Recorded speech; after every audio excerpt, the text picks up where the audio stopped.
Kasi wala pa daw sa ano, kukulay lang. Bawal daw masisira yung plancha. Hindi magagaling yun. Nangyari nga, di ba?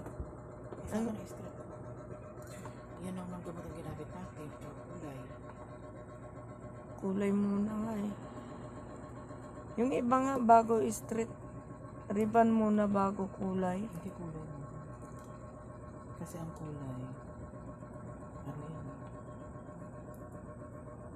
Parang, sinan mo, parang hindi kulot to. Kaya nga, Oh, pansin mo ba? bagsak na siya eh. Baka maganda ang gamot. Maganda ang gamot at saka yung plancha.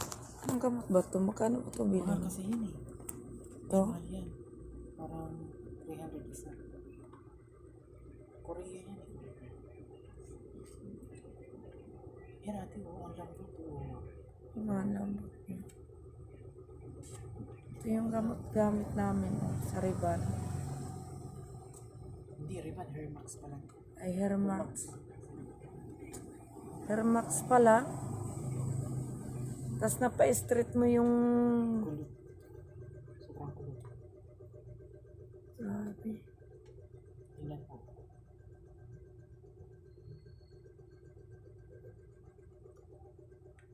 Diba? Wala talaga kulot oh. Nawala na yung kulot mo dati. Sobrang kulot.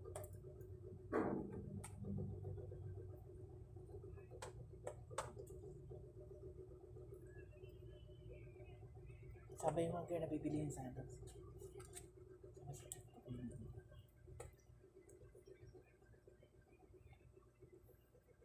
Gusto ko yung gamot niyang girl. Napa-straight ko yung buhok mo. Oh.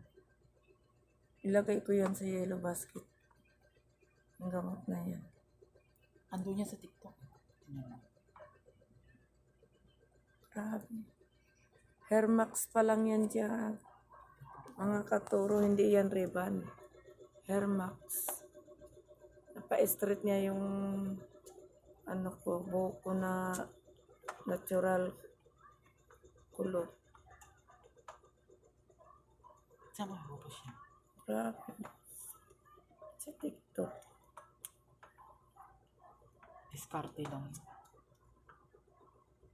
Parang wala kang kahirap-hirap nag-street ko.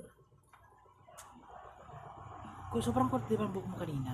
O kasi natural yung Talaga. ano ko eh. Ang init pati yung plancha. Tsaka maganda yung planta.